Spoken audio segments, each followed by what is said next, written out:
Did you pre-order your iPhone 10? Are you going to? Is anything that I say going to change your mind either way? Probably not. And that's something that I want to kind of go over briefly later on, but there are more interesting things than that happening at the moment, and a lot of them that might affect us.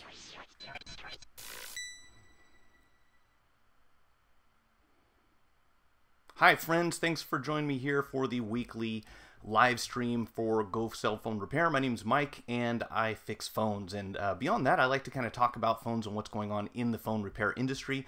So there are a couple of things I want to get out of the way real quick because I thought this was so interesting and questionable at the same time that I really wanted to talk about it just briefly before I move into the main topic, which is how the new iPhone or iPhones will be affecting those of us who are in the repair community and also customers. You know, anyone who chooses to buy an iPhone, what you might want to consider or kind of take a look at as far as Apple's track record and concerns that, you know, may or may not affect you when you make that buying decision. But first of all, you have to see this. So this is Brooke, Ameila Peterson, and apparently, at least according to the sources that I will list down in the video description for anything that I mention on here, she has a family member, her father actually, who was apparently or allegedly an employee of Apple, an engineer if I remember correctly, and she managed to get him fired. That's what the story says. Now, how exactly did that happen? Well, you know, supposedly she took a camera to the Apple park or the Apple campus or whatever term it is that they're using for their facility and took some photos or video basically of the iPhone 10 before it was released. Now there are a number of reasons why I question the validity of this story, but on top of that, here's some weird things. You know, first of all, she has a couple shots in here that just make the phone look really weird, and I'm not sure how that happened. I assume it was some sort of lens that she was using on her camera, but you know, she moves the phone into different positions and it kind of looks different depending on where it's held. But supposedly this is the iPhone 10, and I don't know why it would look so wide, you know, compared to the other photos that we've seen, unless she did something to a lens here. But be that as it may, here's the story. She went in and supposedly followed her father around, you know, kind of kid's day at work, I guess, and took some video of things on the premises that she's not supposed to. This is supposed to be, you know, prohibited by Apple. They just don't allow employees or any other family members, you know, anyone to go in there and start recording video, which is believable enough. But what really makes me question, you know, how this could have possibly happened is this. If you take a look at this picture in the cafeteria where they're eating, she is carrying around a full-on DSLR video camera. You know, she didn't pull a phone out of her pocket or something and snap a photo. She followed her dad around, and if you watch this video, I'll also put the links to that down the bottom.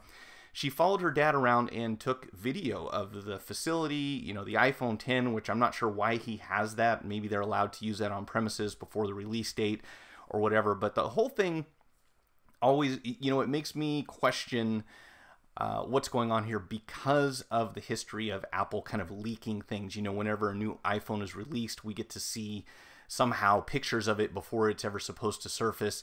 And, you know, an obviously positive marketing tool for Apple or any other manufacturer for that matter to kind of leak some information about their new product to create excitement. So that wouldn't really surprise me. It wouldn't be out of the ordinary. You know, the story is, and if this is legit, if she really did this and got her father fired from Apple, I feel bad for the guy, number one, but you think he would have known better.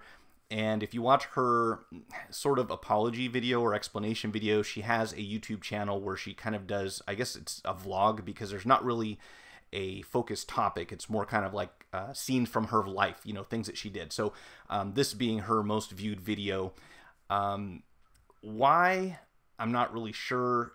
You know, which if you work for Apple as an engineer or any, you know, in any capacity where you had value for your position there, you would obviously be familiar with the company's policies. So if he went in, and this is a true story, and he went in and let his daughter come along with him with a video camera and record an iPhone 10 before it was released, you know, and all this other stuff, we'd have to assume that his plan was to leave the company at some point, you know, probably in the near future.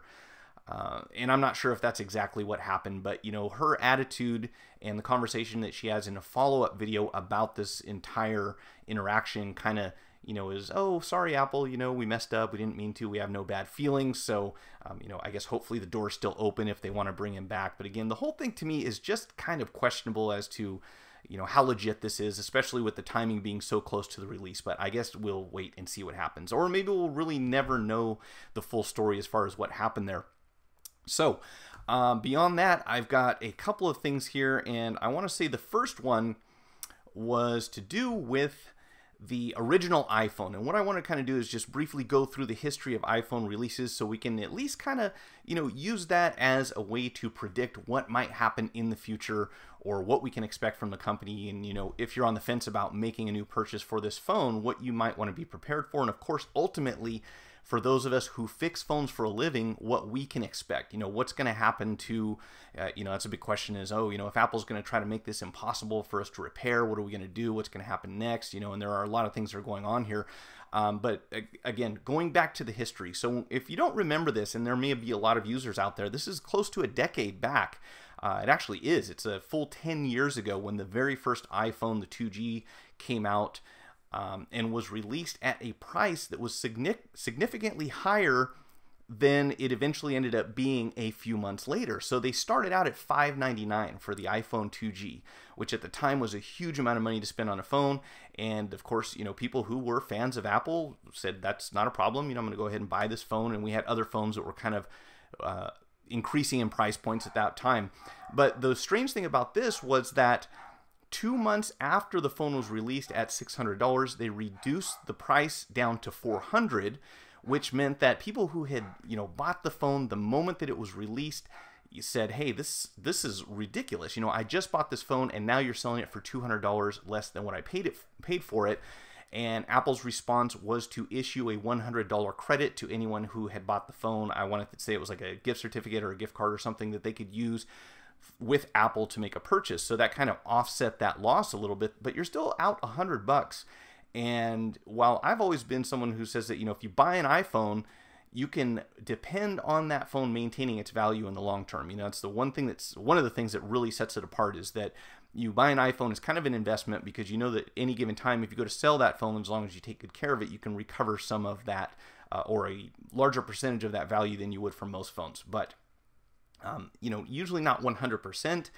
However, to drop your price $200 in such a short time period, that would really tick me off too if I had purchased the phone at that price. Now, if we take a look at something minor like software, and this isn't a big deal, and I agree 100% that Flash is terrible, and the sooner they got rid of it, the better. But at the same time, one thing that Apple does tend to do is kind of jump the gun on moving into newer technology, or taking away something that you see it just being obsolete. Great example, of course, would be the 3.5mm headset jack, and you can call it courageous or crazy or something that would make people upset. But any way you look at it, Apple is usually at the front of the line when it comes to saying, let's make a decision to get rid of something or to bring in some new technology before anyone else does. Well, I shouldn't say that is entirely true. A lot of times they'll wait until another technology works the way that they want it to before they integrate it into their devices. But the whole thing with the Flash issue, and at that point in time, I had a real problem with this because there were websites that I needed to have access to in order to do my job. And the fact that the iPhone didn't support Flash, for most people was, well, you shouldn't be using Flash anyways. It's terrible. It has all sorts of potentials for backdoor viruses, and, it crashes the device and all these other problems. I understand that. But my challenge was that the people that I did business with were still using Flash on their website. So for me to access their website with a mobile device, I just couldn't do it with an iPhone, period. So I really didn't have a lot of choice in the matter except not to own an iPhone at that time. So, there's always a certain percentage of people who are still going to require this old technology. And I understand the other side of the argument is, well, wireless is better than a 3.5 headset jack. So just get a wireless earpiece or earphones or whatever it is. And that's fine. But there's a certain line you have to draw where you say, look, renewable energy is much better than oil, but you're not just going to stop using oil tomorrow. So we can't always make that transition at the drop of a hat. And there are a lot of people who just can't afford to do that. You know, they've invested in what they're using, and they need for that life cycle to be reasonable, you know, whatever the definition of that word is, which is another topic here I want to get to real quick. But before that, let's not forget that the Apple Maps, again, this is a software thing, so completely different from releasing a new form factor, but was definitely something that Apple kind of jumped the gun a little too soon on. And this is my concern when it comes to any newly released model phone. And this is kind of, you'll see a theme developing here, I think, is that, you know, when they released the 3G, there were some things that they improved on and built that into the 3GS, 4 and the 4S, 5 and the 5S, and so on. And there are certain predictions that you can't really make based on the devices, the track record of that particular device, because we don't really know on a huge scale, you know, once a lot of people have tested this thing out in the real world to see what happens. You know, you can only do so much within a laboratory, and then we figure out that there are problems. And this is usually going to be the good news for people like myself who solve these kinds of problems, is that, you know, iPhone 6 Plus gets bent. Actually, let's not skip ahead of ourselves here. Let's talk about the antenna gate. Remember that one? So with the iPhone 4, there were some issues with reception depending on the way that you held the phone. Now, under ideal circumstances, this is something that, you know, Apple or any other manufacturer or a group of engineers probably wouldn't have paid much attention to, because when they were testing the phone, they might have been in an area that had good wireless signal or cellular reception, and then maybe they took it out on the road to go into some fringe areas, but didn't happen to, you know, hold the phone exactly the way that you're supposed to make it not work properly. Whatever the reasons were, you know, or it could have been that it was so far into the development stage that they said, well, it's too late for us to go back and redesign the entire phone. Let's just release it and hope it isn't a problem, and when it is, we'll deal with it later. You know, selling a lot of phones is a good problem to have, right? Even if that comes along with some minor changes that have to be made. And they issued a bumper free of charge to kind of separate your hand from the phone's frame, which is part of the antenna system, to sort of alleviate that problem. So that ended up working out okay, but at the same time, you know, the initial response of, if your phone isn't working when you hold it in this particular way, well, don't hold it that way. That's kind of like going to the doctor and saying, hey, you know, my arm hurts when I raise it up and go like this. And then the doctor says, well, don't raise your arm up like that. You know, that's not really a solution. I assume that was part of Steve Jobs' sense of humor, putting it out there. But, you know, eventually they kind of overcame that problem and, of course, improved the antenna system with the 4S so that we didn't have a repeat of that same antenna gate deal. Now, there's always the issue of the labor conditions at the factories in China where the iPhones are actually manufactured. And again, I'm not picking on Apple specifically for this. This is something that happens with lots of companies who outsource their labor, whether it be to China, India, Pakistan, Czechoslovakia, Mexico. It could be anywhere in the world really, where they don't have the same occupational standards that we have in the US. So the whole argument here was, you know, how can you buy this phone knowing that there are people working long hours and, you know, on the borderline of jumping out of a window in a building to commit suicide because that's how terrible their work conditions are. And, you know, unfortunately, it kind of seems like a lot of people are really willing to just kind of turn and look the other way when they hear about this kind of stuff. Now, supposedly there have been some efforts made to improve the working conditions, but unless we actually went there and toured the facility, it would be difficult to really know what's going on. And I know I'm getting slightly off topic here, but again, this is part of the history of Apple. And I think that all of this kind of goes into the position that we want to have when we look at this new device. And the reason I brought up the labor part of it was because after the iPhone 3G, and I want to say 3GS, we really started seeing on the inside of the phones that the same meticulous craftsmanship that had gone into Apple devices for so long wasn't as consistent as it was historically. So we would get phones that came in and we'd have a pad behind the battery terminal that was kind of on there sideways. You know, we'd have warranty stickers that weren't exactly in the right place. We'd have a missing screw or a screw rolling around inside the phone, which we can only assume was because someone on the assembly line didn't do their job 100%. And if you have extreme labor conditions in the workplace, then it would be easy to imagine that more mistakes are going to be made under those circumstances, especially when you have time constraints where your boss is saying, hey, you've got to get X amount of phones done in a certain amount of time, and your priority is getting the job done rather than worrying about quality control. So that's another thing that we have sort of seen. It's not as much of a design thing as it is, you know, on the assembly end of the device, but it's definitely something to take into consideration. Now, also, if you don't remember, or if you didn't have an iPhone 5, there was a very serious problem with the lock and or power button, whichever you want to call it. So when you hit the power button on the iPhone 5, it would last for, you know, a few months in many cases and then just completely stop working. So they actually set up an agreement with a third party in order to be able to repair these phones within the US instead of, you know, sending it back to China and having it taken apart and put back together. If you're not aware of this, Apple doesn't do a whole lot of phone repairs inside of their stores. They may replace a screen or a battery, but they don't do a lot of the other stuff. And if you get into something like a flex cable, control cable for a power button or a volume control button, they're not going to dig that deep. So a lot of people had this problem, and Apple did the right thing. They stepped up and said, yes, we know that there's a problem. We acknowledge it. We will allow you to get this button replaced, repaired or replaced on your phone. So, you know, I give them credit for that, because every time a big company like that steps up and says, yes, there is a problem, and it wasn't a class action lawsuit that forced them to make that admission, then they are doing the right thing. And, you know, big companies don't always do what we would call the right thing, you know, just as being honest people. And that is what brings me to the next topic here, and that is Bendgate, which I don't believe was really handled the way that it should have been.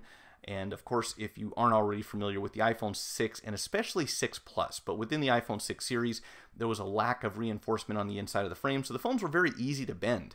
And, you know, whether it was in your pocket and you sat down on it, or in your front pocket and you were driving in the car and the phone got too warm and bent, but that's not always what happened. A lot of times this took place over a long time period. So it wasn't as noticeable as the phone in this photo. It was something where your phone just for some reason mysteriously started having problems with the touchscreen, and you'd see these funny bars appear at the top of the screen. And to make a long story short, you know, Apple kind of knew that there was a problem, but they didn't really come out publicly and acknowledge that there was a manufacturing defect and for quite a while. And in fact, one way to look at it is that they kind of stalled on this entire issue until many of the people who had purchased the iPhone 6 Plus were out of warranty. So after the phone was a year old, they kind of came out and said, yeah, we know there is a problem, and we're changing some procedures in order to fix this, and anyone who's still within warranty, we're happy to fix you with your happy to help you with your phone if you have a touchscreen problem. But if your warranty has expired, my understanding is you're kind of out of luck. So to just sweep this under the rug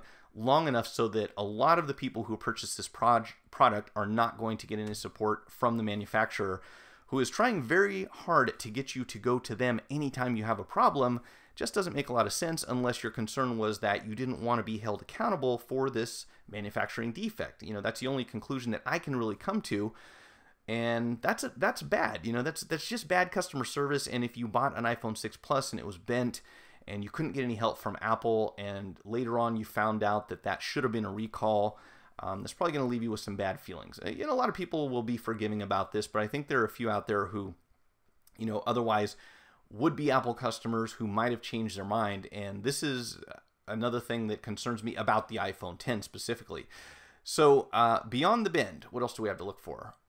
We have, let's pull back here because I don't want to get ahead of that.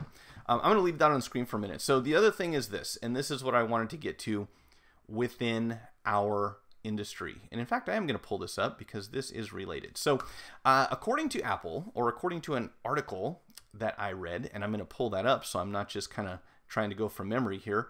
This is from motherboard.com. Again, you can find the links in the video description if you want to find more about this. But what they're saying is that according to one of Apple's reps, iPhones are too complex for them to let anyone else fix them except for Apple.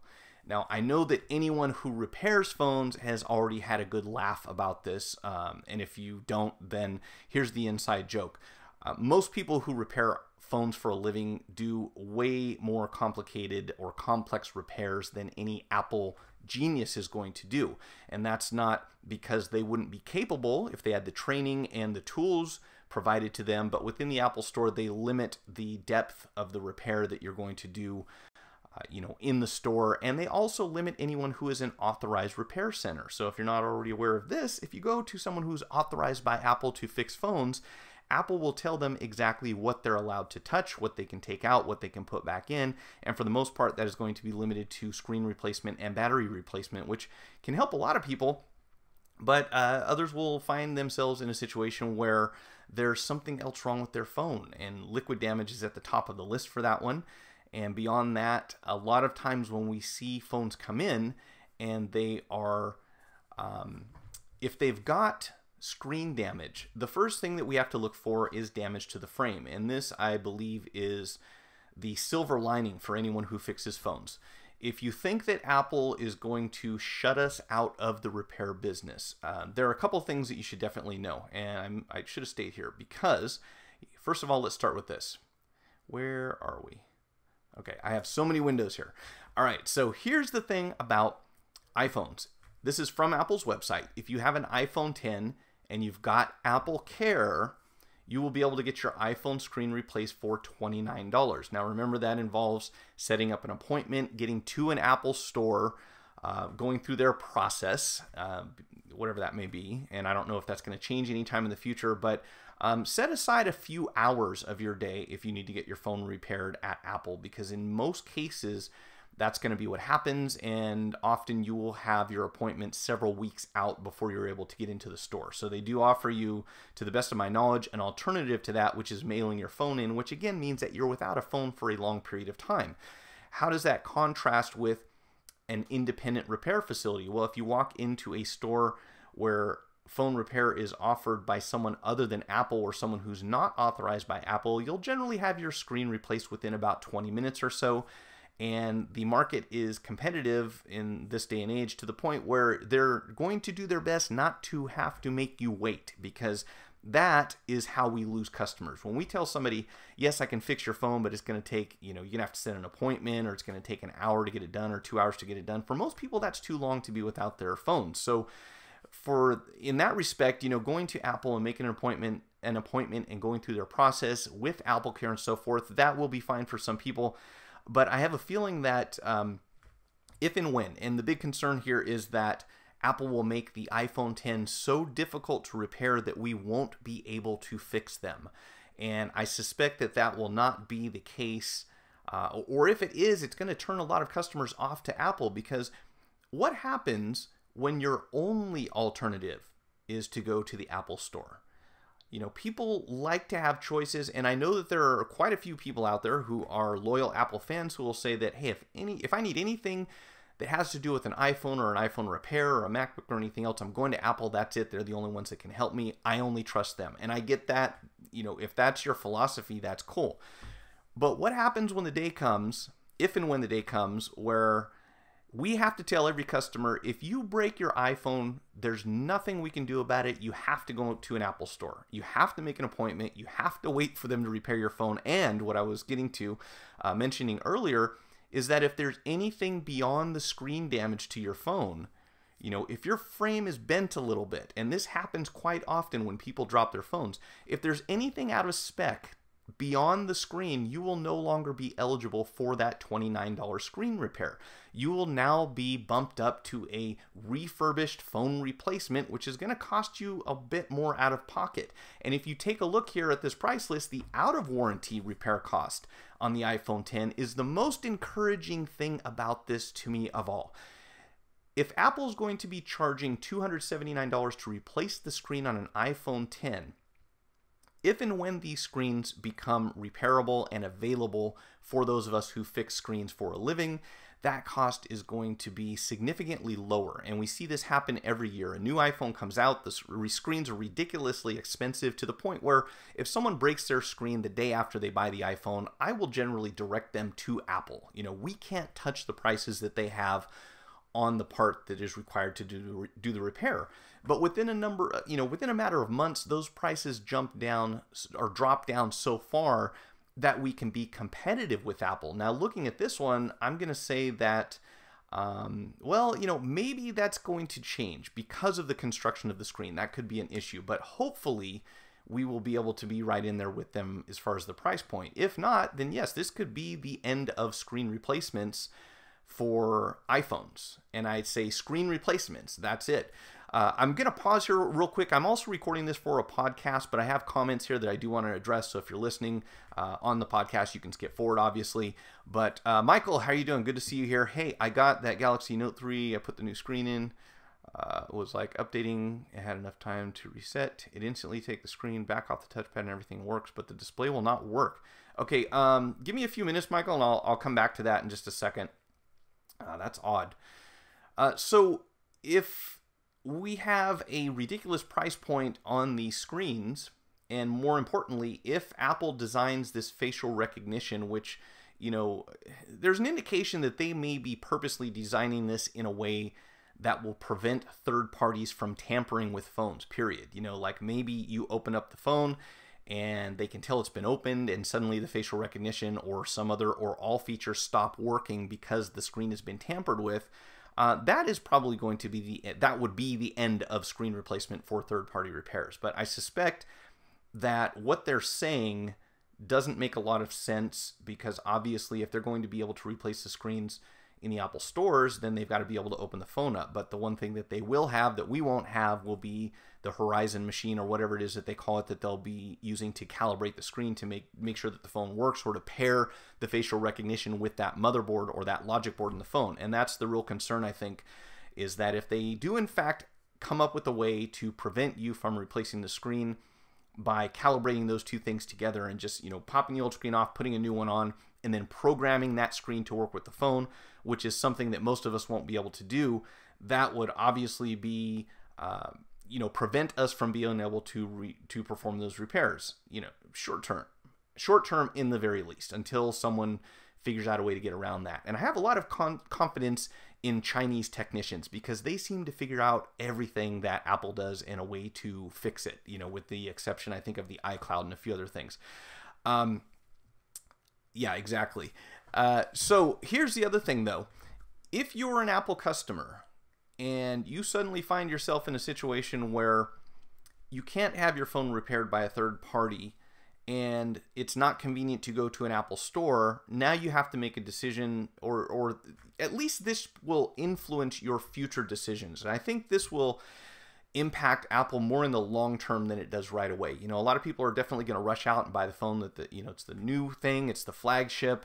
They're going to buy it, but the first time they run into a situation where, okay, you have to go to Apple for this repair, and you're going to see Apple on Apple's terms. You don't just walk into an Apple store and get helped. You know, you have to set up an appointment, and you have to get in line, and you have to check in and sit down and, you know, just basically hang around or come back for when your appointment is ready.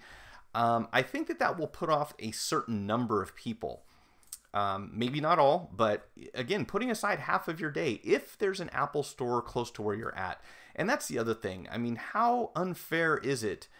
And obviously this is all going to be covered in some small print somewhere, but how awful is it to sell something to someone who wouldn't know any otherwise? You know, let's say you've had every generation of iPhone there is up to the iPhone 7, and you've always taken your phone wherever you wanted to take it to get it fixed. And the first time you bring in this new model, they say, oh, the iPhone 10 cannot be fixed by anyone but Apple.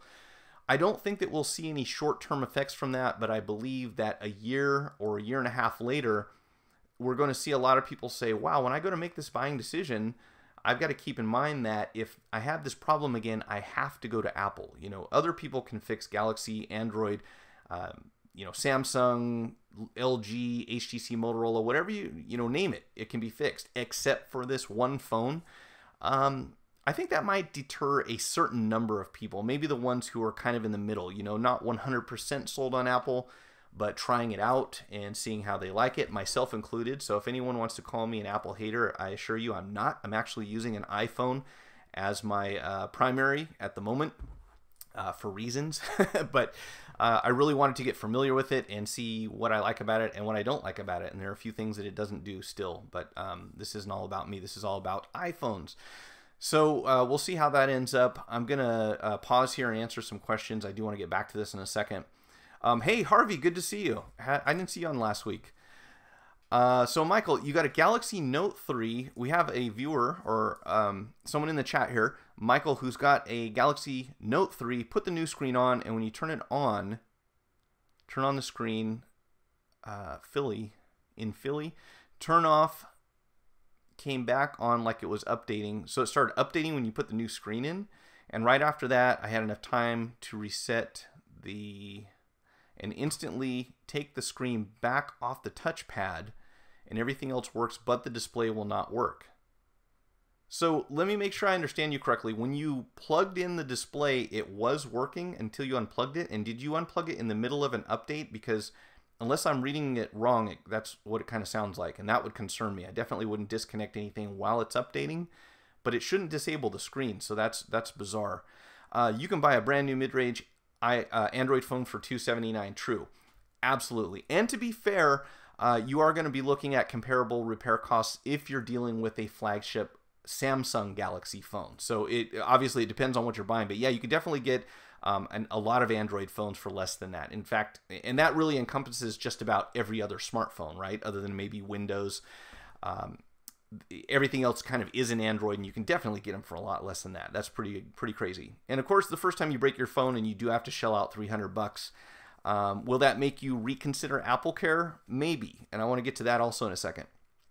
Feet Jack, of course you can buy a new phone at $279, but there will always be a lot of people who will buy an iPhone 10. iPhones are pushed extremely by the carriers. I could not agree more. You know, there's always going to be fans of Apple, and they're always going to want to have the flagship, whatever that may be. And not only will the carriers be pushing the phones, probably because overall they are reliable. You know, I have to concede that when it comes to Apple products, we probably have far less complications. And if you're a carrier that is selling something, you know, what you're really selling is a subscription. You're selling people monthly access for your service, and you're getting paid a commission on activations and accessory sales. You don't want someone coming back when they have a problem with their phone and they need to ask you questions as to how to fix it. And that is one of the things that kind of explains the popularity behind iOS, is that it's very simple. It's very easy to use. You know, I've said this before. You can give an iPhone to an 8-year-old or an 80-year-old, and they will figure out how to use it. It's relatively straightforward. It's obviously limited in some ways, you know, as far as what you can do. I'm really bummed that I still can't customize my icons. That is like one of the things that just kills me about this phone. It's like whatever you see on the screen, that's it. There's not you can rearrange it, but you can't do much else. But you can give it to probably a 4-year-old, and they could figure out how to use it. So from the perspective of someone who's selling wireless service, you want to give someone a device that they're not going to complain about and come back and talk to you while you're not getting paid a commission to explain to them how to use the device or how to fix it, or set up your email or whatever else there is on there. Now, at the same time, last week I was talking about wireless or phone insurance and protection plans, and this fits right in here. As we can imagine, this is a tool I think that a lot of wireless carriers will be using in order to promote the sales of their insurance or their protection plans. You know, take a look at what your phone's going to cost out of warranty. And really, the only competition that Applecare has is the insurance that is provided by the wireless carriers, which they're going to be pushing. You know, if you buy Applecare, it's like $99, I think, for a year. You know, take that and add it to the $29 that you'll pay for the screen replacement, and you're still only saving what, $150 really off the screen replacement. So is it worth it? And beyond that, you know, what all is your Applecare going to cover? Now, if you look at the fine print on this page, it says, and this is really encouraging, you know, even Apple has to say this: issues caused by accidental damage aren't covered under the Apple limited warranty. So it's not just us. It's not just customers that come to repair stores. Even when people go to Apple, I'm sure that they have to explain on a daily basis that your warranty doesn't cover when you drop the phone. That's not considered part of the warranty, but I think we'll get that question probably forever. Michael, no, I had the phone completely turned off, put the new screen in, and then put the battery in. I turned the phone on, and it came. We're talking about a Galaxy S3 here, by the way. It came on. I reset the phone, and now the phone won't come. The screen won't come on. You reset the phone like you did a factory reset, I'm guessing. That doesn't make any sense. And I know you had asked about this last week, and I don't understand why that would matter.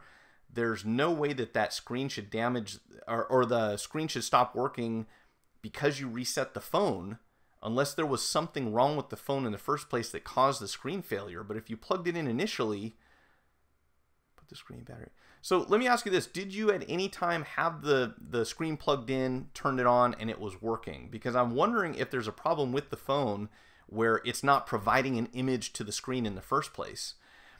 Harvey, jailbreak your iPhone. You can customize it to whatever you want. You can do a lot with jailbreak, but I don't know, first of all, if there's a jailbreak available for the version of iOS that I'm on. And you know what? I shouldn't say that. I need to look it up. I used to be really into the whole jailbreaking thing, but a lot of the stuff that you could do through jailbreaking is now available, so I haven't really bothered. But I will look into that, and if I do, next week I will have a way different looking set of icons on my phones, because these, for whatever reason, maybe because I'm just not used to them, I don't know what it is, but when I try to find something on my screen, I have a difficult time, and I think it's because I'm used to looking at different types of icons from my Android. So I'm trying to unlearn all that to find things on here, so that when I switch back to my Android, then I'll have to relearn that system again, I guess.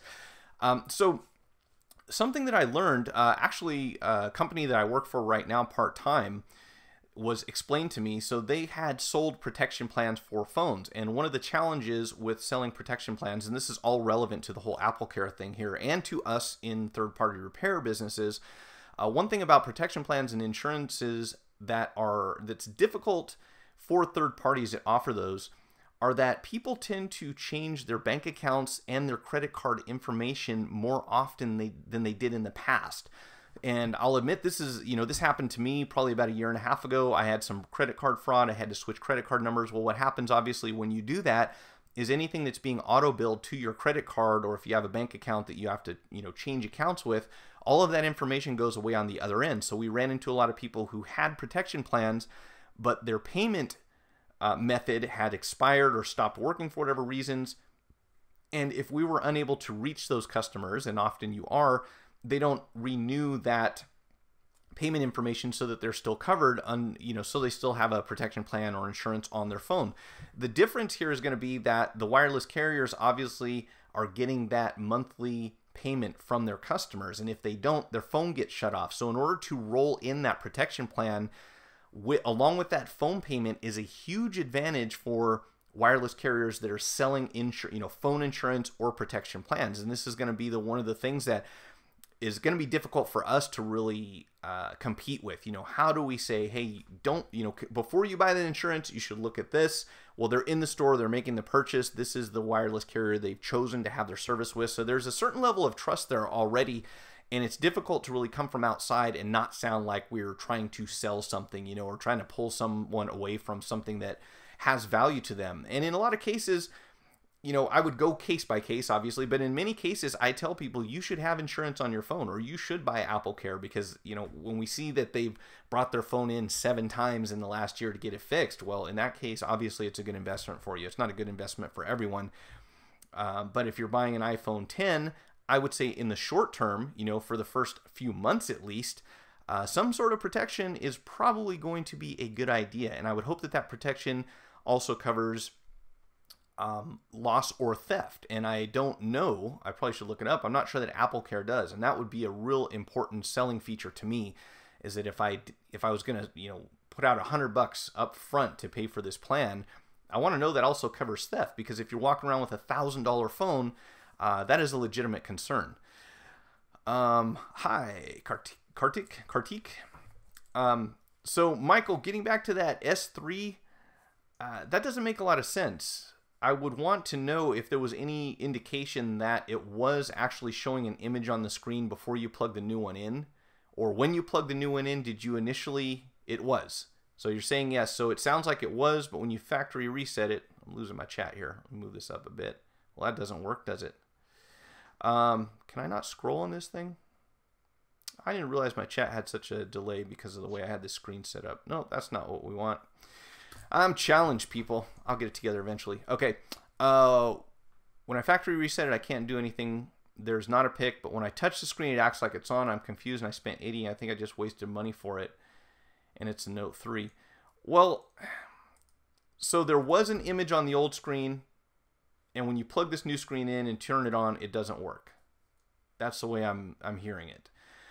If that's the case, I still would stick behind my statement I made last week, and that is upgrading the operating system or the whatever Android version you had on there, upgrading that should not affect the screen in any way. There's no way that an update in software should cause any problems with the screen. That's got to be either a defective screen or a problem in the phone itself that's causing it not to work properly.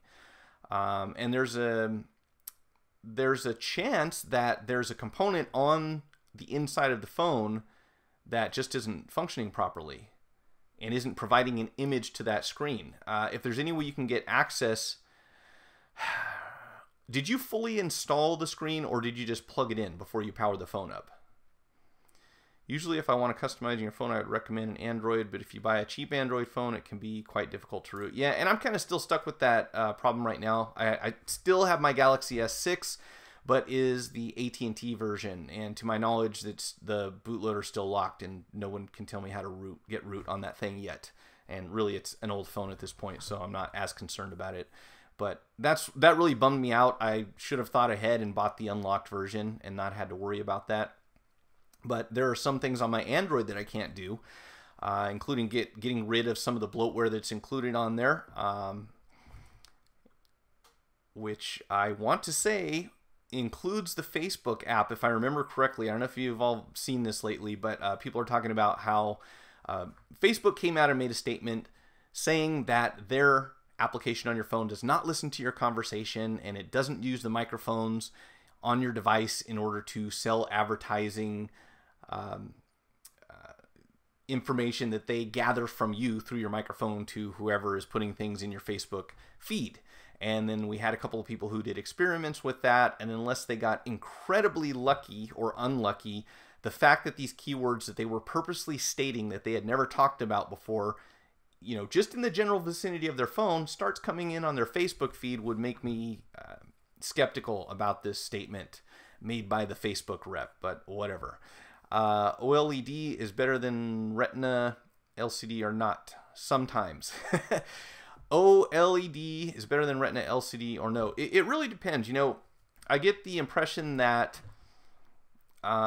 it is better in some ways, but not all. But if Apple has decided that that's the way to go at this point, they apparently feel that it is as good or better than what they were using before.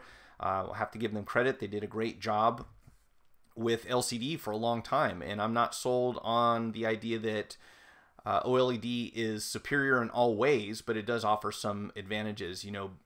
Power consumption, truer black, so you have better contrast with colors.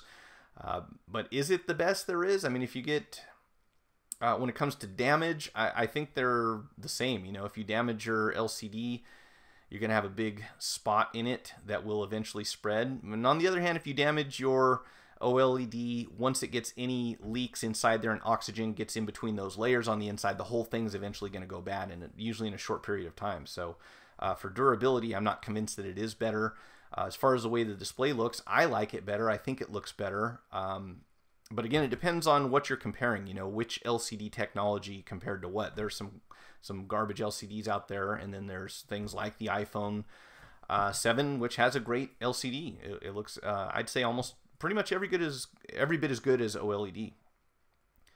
I have exclusive Apple repair business in India. Oh, cool. Successfully running 3 stores. This is someone from India who has... you said exclusive Apple. So is that Apple authorized, or you're exclusive in that you just do Apple repairs?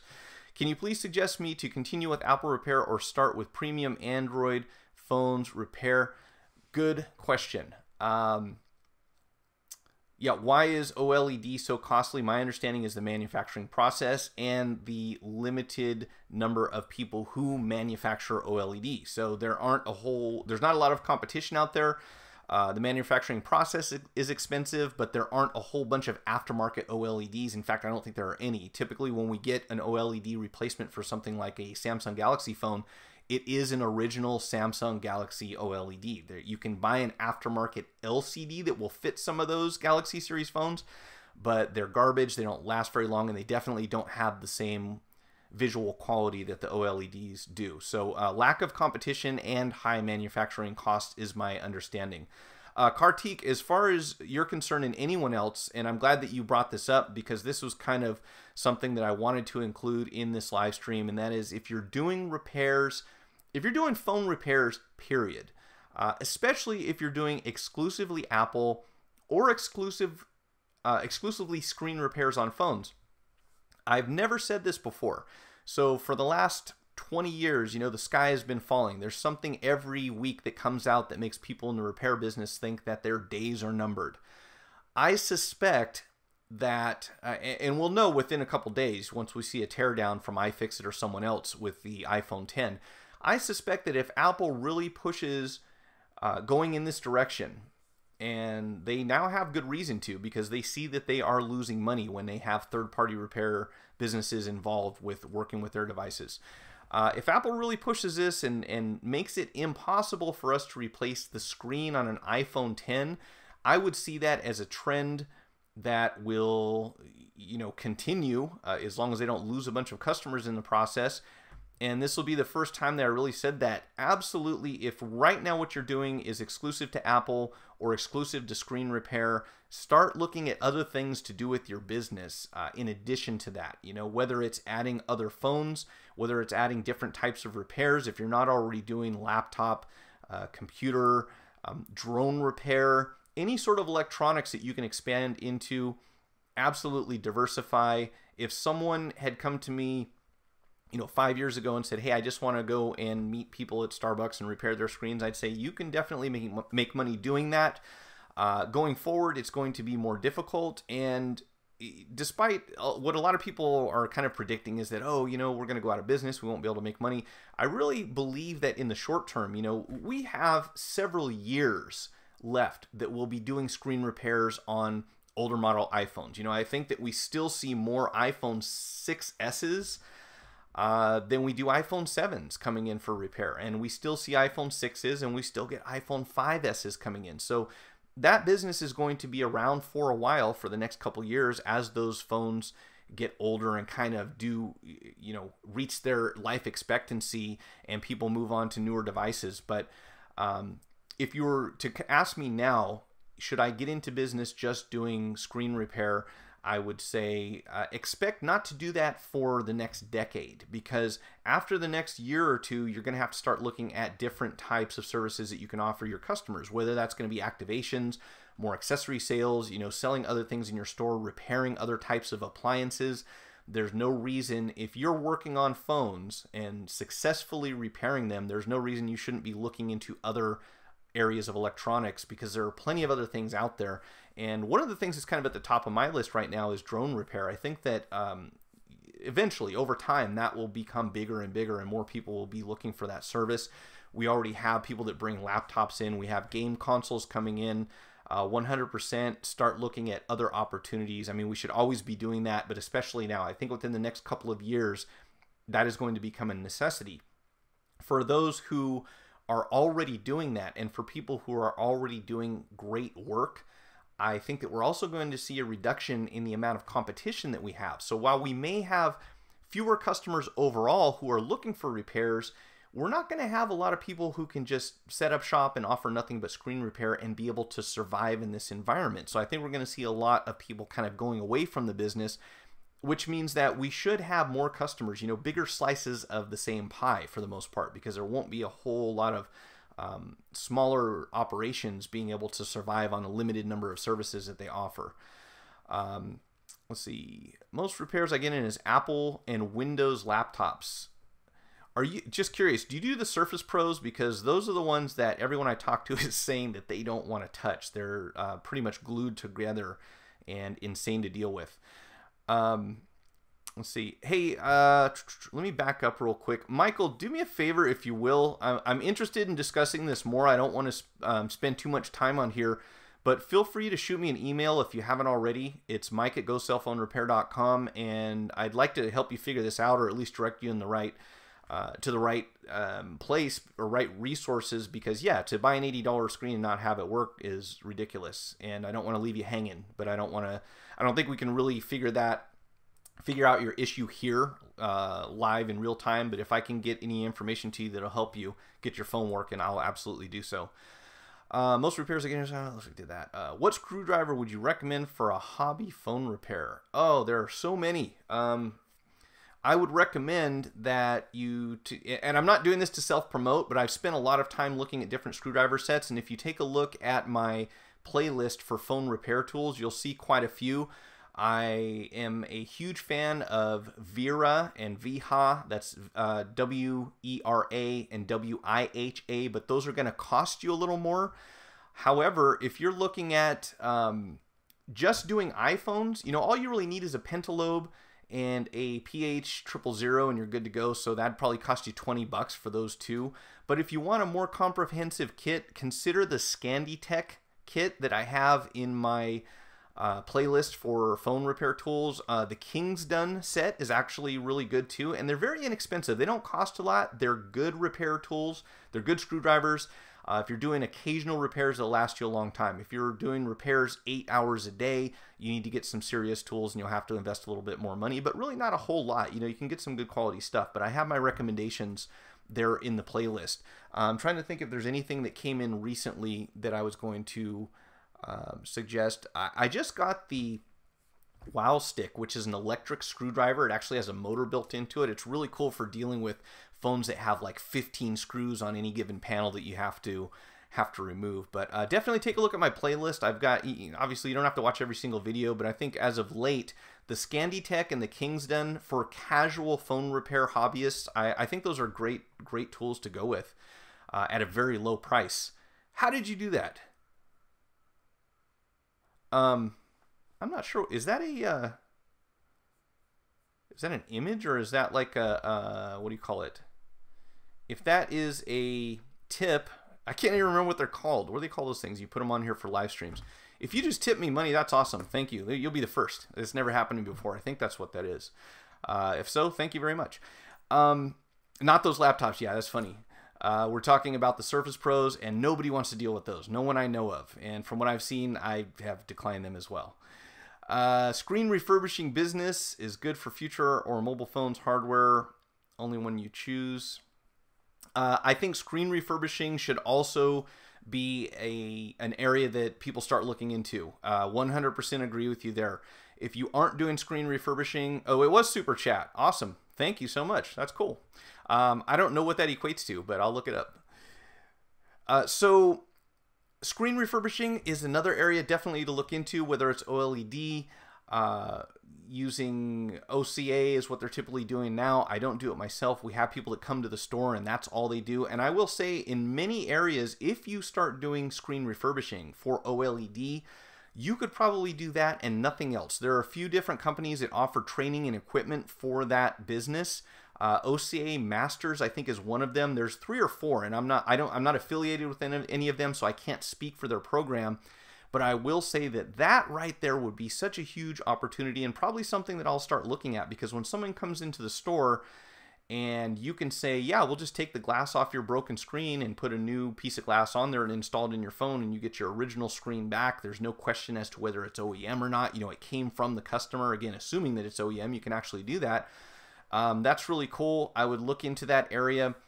Data recovery, you know, the services that even if this Apple program becomes prolific and everybody starts trying to go, you know, everyone's steered towards Apple for their repairs, there are a lot of repairs that Apple and Samsung don't do, you know, and most of those involve liquid damage, data recovery, other components in the phone that are slightly more difficult to access.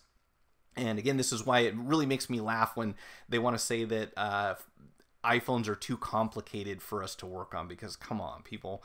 I've seen what can be done at an Apple store, and I could take any number of probably 100 different technicians that I know, and I'd put them against anyone who's been trained to work at an Apple store to do phone repair, and it's going to be like night and day. That's just ridiculous.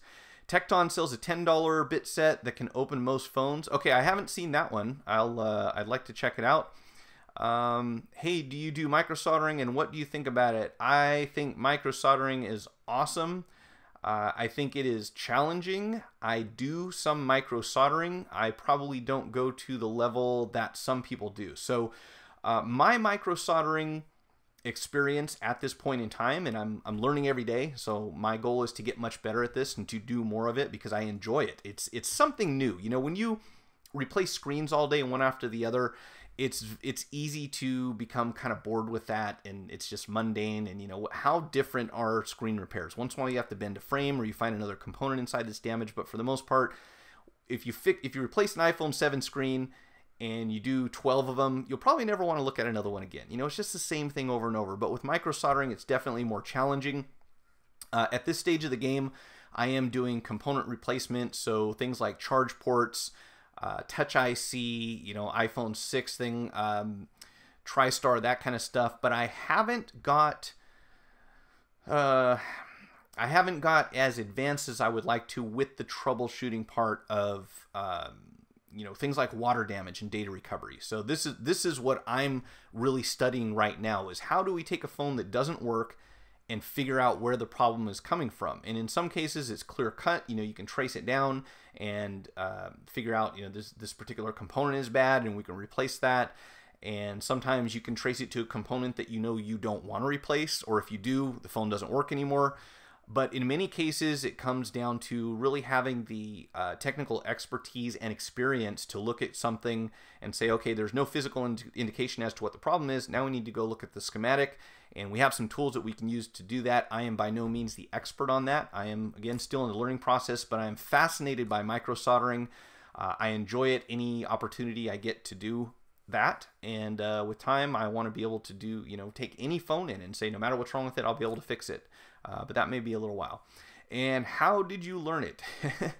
As far as that one goes, as far as the micro soldering, I would say that my brother, who owns a couple of cell phone repair stores, gave me some tips and some of my initial training way back in the early days of wireless. I'm talking like 1994.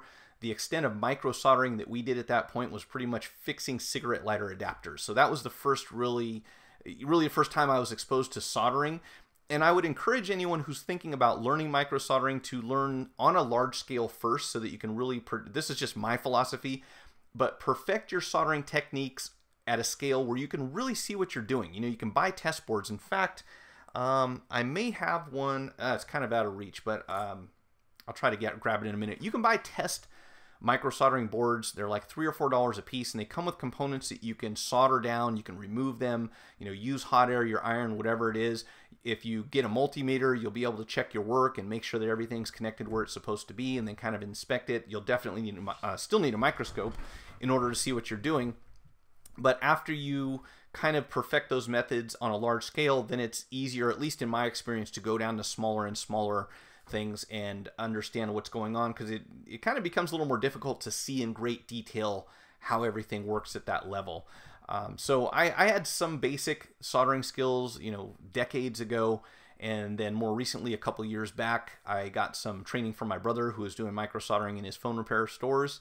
And I've just been kind of going with all sorts of resources, a lot of it from YouTube. There are some really, really good micro soldering channels.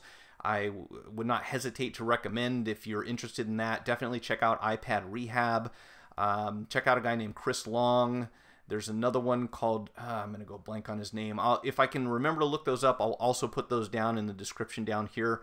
I'm not really going to go to the level, I don't think, that they do, because a lot of what they do is data recovery on phones, and for the most part, when we have micro soldering, it involves something like a charge port, something physically broken inside the phone, you know, a blown backlight filter, something that we can usually track down without investing hours and hours of time into that repair. But definitely check out those. Check out iPad Rehab. That'll keep you busy probably for a year, and she's got great stuff on there. And by the way, my channel included, I know that people are limited on time, and that's one of the biggest, one of the things that kind of has prevented me from learning as much as I would like to, is that there are only so many hours in a day. You know, there's so much information out there, and you have to really pick and choose where you invest your time. Fortunately, on YouTube, you can click the speed control and play back these videos at like 2 times what they're recorded at. So that'll, you know, pretty much cut the video in half as far as the tutorial goes. And then if you find a spot you need to back up and repeat and play it at normal speed, you can always do that, and it makes it awesome for learning. I mean, I find this to be one of the greatest learning tools ever. You know, I'm visual, so when I see things done and then I go do it, and muscle has memory. So as you do it, as you practice, you get better. And most importantly, Hayes, I would say this to you. When it comes to micro soldering, my best piece of advice I think I can give you is don't give up. One of the things about micro soldering is that it can be frustrating, and most people will not pick it up like that. You know, it's not like turning a screw. So there's a lot more to it. There are a lot of nuances that go into that, understanding how your iron and your hot air will work, and how the logic board is going to respond, and the other components, and what to watch out for. So number one, don't work on any customer's devices if you're experimenting and you're still learning.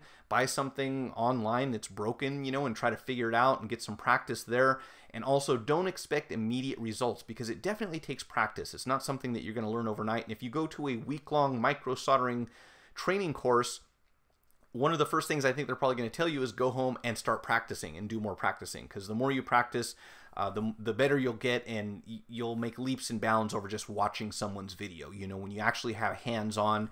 And if you have questions, ask. You know, I can tell you that a lot of times when people, here we go, Real Madrid. So if you're talking about real advice, or what is advised for beginners, if you're talking about micro soldering, I would say, again, you know, don't create any liabilities. Don't experiment on someone's phone that you're worried about breaking, because you may in the beginning. And make sure you have sufficient heat. From when I've trained people to do micro soldering as far as component replacement, you know, charge ports, that kind of thing, two of the biggest problems I think that people run into are not having sufficient heat. That's a big one, and that means you've got to have equipment that will generate the amount of heat that you need, because these components are very small, and they're connected with non-leaded solder, which requires a very high temperature in most cases to melt, and also not using a sufficient amount of flux. So a lot of people forget that flux is a huge factor in micro soldering, or in soldering in general. So without sufficient flux, you'll run into all sorts of problems. So usually when someone says the braid from my iron is sticking, or I can't get this thing to melt, or any other number of questions, I'll usually go and take a look, and oftentimes it boils down to not having sufficient heat or not having sufficient flux in the area that they're working on. So I am going to be making some micro soldering tutorials. I've got a couple, you know, basic ones, but I want to make sure that I'm proficient before I start giving anyone else tips and, you know, techniques on how to do that. So thank you. Let's see, want to take it to the next level. Currently running a phone repair shop limited to changing screens and swapping parts. What would be the next step? And probably just, if you just came in, Ricks, it's probably going to be what I just mentioned, micro soldering and screen refurbishing. I think those are the two biggest opportunities right now that if you're not already doing, especially if you're the first person in your area to offer those services, excuse me, if you're the first person offering those services and you're good at what you do, depending on the population, sky is the limit, really. We have other shops that will bring their repairs to us to do their micro soldering, you know, things like micro USB ports, because a lot of phone repair stores don't do micro soldering. So get into that. Not only will you be able to help your customers, but you may be able to solicit business from your competitors. You know, if you go, and this is why I've always kind of been a proponent of, let's all be friends in this business. You know, a lot of people have competitive spirit, and that's great. You know, hey, we want to beat the other guy. We want to be able to take the business, or whatever. You know, whatever drives you to success is awesome. But I think that we all stand to benefit much more by working as a community of repair facilities rather than creating enemies. Now, there are certain people out there who are going to create enemies wherever they go. But if you have a good friend down the street and he's a competitor, and you guys are on the up and up, and you don't do any weird things behind each other's backs, there may be a point in time where you can help him out, or he can help you out, or, you know, any number of things can happen. So, you know, having those relationships, I wouldn't hesitate right now to go out and market locally and say, hey, I've got a shop down the street. I don't want your customers, but if you want to bring a repair to me and I take care of it, and then you deal with the customer interface and I sell you the repair at wholesale, why not? You know, the end result is the customer's happy. That store gets to say, hey, we're not turning you away because we don't offer that repair, and we get to generate some profit by doing a repair for them. So everyone should be happy, I would think. Would you make a video like starter kit for micro soldering, just basic tools needed to get started and learn? Yeah, I could do that. I could almost do it right now. Let's see. My desk is a complete mess, but you know what? Actually, here's what I'll do, Rix. I will work on that video at some point in the near future. Next week, I'm going to plan to have a secondary camera set up so you can kind of see my work area. The only reason that doesn't work right now is because I wouldn't have a microphone. So if I start walking you around my bench here, you won't be able to hear me talking. But I'll set that up so you can see what I have. It may not be the best example, but it gets the job done. And I just have limited space, so everything's kind of mashed together. But sure, absolutely. If you will keep an eye or subscribe or keep an eye out on my channel, I will make that video. And next week on the live stream, I'll see if I can't just kind of show you what's in here and explain what I'm working with. What software can I use for data recovery that actually works? If you're talking about recovering data from a phone like an iPhone where the pictures or something's been deleted, all I can say is good luck. I get companies that will approach me regularly and say, hey, will you promote our data recovery software? And so far, I have had no success with that. Now, in the case of Android phones, there are a few different tools out there that you can use, and I'm going to go blank on it. Let's see if I can type in here. Bear with me for a second. There are some Android recovery tools that you can use and occasionally get things back off of those devices. As far as iPhones go, I don't think you're going to have much luck. That's what I've come up with. Once something is deleted, it's pretty much secure, number one. Secondly, when you delete something from an Apple, an iOS, or an OS X device, that data that is deleted is encrypted on top of being deleted. So even if you recover it, you got to be able to break the encryption in order to read it, and that's the real tricky part. So again, with iPhones, I would say good luck. When it comes to Androids, there are some tools. So give me just a second, and I'll see if I can find them real quick, and hopefully data. See if I can come up with some names here, because off the top of my head I can't really remember what they're called.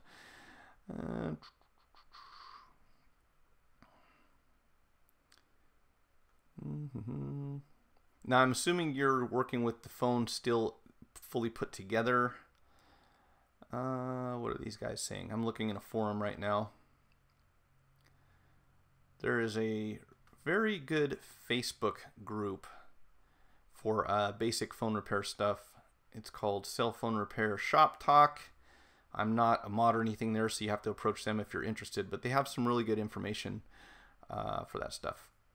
And I will have to get back to you on that because I don't see anything. Let's see. Where is it? Petrus, if you'll do me a favor and come back to this video maybe in a couple hours or so, I'll see what I can dig up and put down in the description. I probably should make a note of that so I don't forget. But off the top of my head, I can't think. But there are some options when it comes to Android as far as getting files back if they get deleted accidentally. Let's see. Yep, so starter kit, and I think that's it. I actually went more than an hour. I really thought this was going to be much shorter than it was. Thanks, everyone, for showing up. That's awesome. Super chat, that's cool. I can see I got my first super chat, so that's great. I will definitely be back next week at 2 p.m. and I'll see what I can do as far as putting together. It looks like there's some interest in micro soldering stuff. So again, not claiming to be the expert on that, but I can show you what I have and what I've been able to do. And for the most part, when it comes to the more common repairs, you know, doing charge ports, TriStar, Touch IC, that kind of stuff, I think that with some practice, a lot of people can do. There's definitely a certain number that aren't cut out for it, but a lot of it comes down to practice, like a lot of practice. And you just get to know your equipment and how all these different factors, you know, between heat, airflow, and the way the board behaves, and you know what components are sensitive and you can't get too much heat there, and how much flux to use. All those things start to come together over time. But I'll definitely show you what I've got and what I started with a few years ago before I really committed to spending any significant amount of money. And I was really surprised at what I was able to accomplish with some pretty basic tools. My old soldering and hot air combination station probably ran me about 75 bucks. So to get started with that, it was amazing at what I was really happy I was able to accomplish that. Hey, Harvey, good to see you. I'm glad you came on. I was about to email you, wondering if something happened to you. Something coming in the mail. Oh, okay. I'll keep an eye out. Thanks for coming by, man. I'm glad that you're still out there. Everyone else who joined, I'm going to leave the chat open for a few minutes. I do have to get off here pretty quick, but if you have any other questions that I can give you a short answer to, I'll be happy to do so right now. Thank you. I want to ask about advertisement next time. Are you talking about advertisement for your store? Because if you are, let me know. My policy here is that if someone is really good at what they do and I can verify that, I have no problem talking about you or your business on this live stream whatsoever, or my channel or anywhere else. So let me know what you have in mind. We'll see what we can do. I would love to be able to say, hey, if you're in this area, go to this place. These people are really good at what they do. And I do that all the time. You know, I have a company that I work for, and I have people that I've trained to do phone repair. And if somebody sends me an email and that's their location, I say, here's where you should go, because I'm confident they'll get the job done. Awesome. Yeah, well, if you want, feel free to drop me a line, Ricks, if there's something that, some details you want to give me. It's Mike at GoCellPhoneRepair.com. I check my email daily. In fact, I need to do that pretty soon. And I'm going to, can I copy this chat somehow? Because I'm going to have to keep trying to click on the deal here. I'll figure it out. And I will also see what I can do as far as finding some data recovery tools. I know they're out there. Again, when it comes to Apple, it's like when things are deleted, I have not had any luck, even though these companies say that their stuff works and they send it to me at no charge. So I don't know why they would do, they would give me a demo to advertise if it doesn't actually work. So maybe I'm missing something, but my understanding of the way that iOS works, once something's gone, you're not going to be able to get it back, I don't think. But hopefully I'm wrong, because it really sucks. Please create a group on WhatsApp. Okay, here's the thing. How do I do anything on WhatsApp with a prepaid phone card or a prepaid account? So I have an account with AT&T. When I buy a phone, I buy my phones outright. I don't finance anything. I buy the phone and I get a prepaid plan so that I can come and go as I please. If I want to change my number and go to another service, I can do that anytime I want. I don't want to be locked in with anyone. How do I do that with WhatsApp? I tried to create a number. I tried to create a WhatsApp account and they would not accept my phone number because I have a prepaid plan. I didn't know that was a thing. I really didn't think there were any drawbacks to having prepaid, but now I'm starting to wonder. Hey, I'm back, and when I did, I put on the screen all the way before I turned it on. So, Michael, on the old screen, you had an image, and it was just damaged or didn't look right. Is that what's happening? And if so, were you able to plug the old screen back in and see what happened? I put the screen all the way on before I turned it on. Yeah, I would always encourage you to test a screen before you fully install it. If you have any doubts, especially when you're dealing with something that will be difficult to remove. So if you have an iPhone screen and you install it and there's a problem, you can take it back off and remove the hardware and switch to another screen. If you're dealing with an AMOLED, once you install it with the adhesive, there's an increased risk of damaging the screen before you take it off. So that really sucks. Use Line. You can log in with Facebook. Okay, I will take a note. Bimbo Moomba. Line. I don't know what that is, but I'll look it up. I will make a WhatsApp. I have a whole bunch of people in China that want me to have a WhatsApp account, and I haven't been able to figure it out till now. So I will look up Line and log in with Facebook and make a group. All right, that's on my list, as well as trying to find some data recovery solutions to post on this video description. And I think that's it. I probably should get going. So, can we go back to something where you're not staring at my face? There we go. All right, something to think about.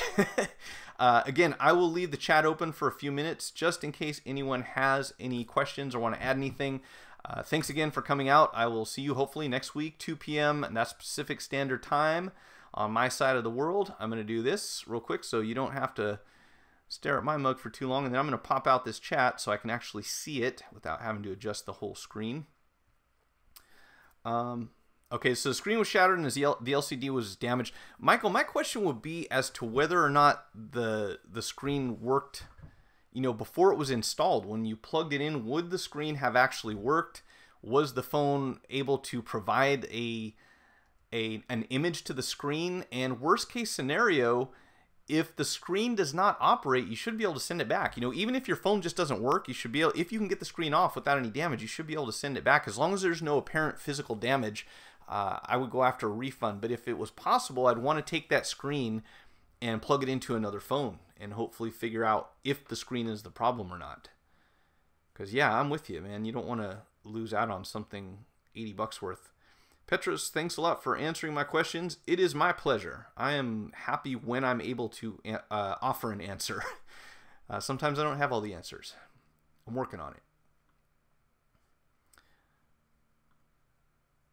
Yeah, Michael, do me a favor. Just shoot me an email, and I'll see if I can help you maybe get some more details and figure that out. Because off the top of my head, I don't know why. But if the screen was all shattered and the LCD was damaged, you really have no guarantee that that phone is displaying an image for the display to show you. You know, it could not be, it might not be generating an image at all. And I'm just trying to think off the top of my head when it comes to Galaxy Note 3s historically. I can't think of anything that would cause that problem, but who knows?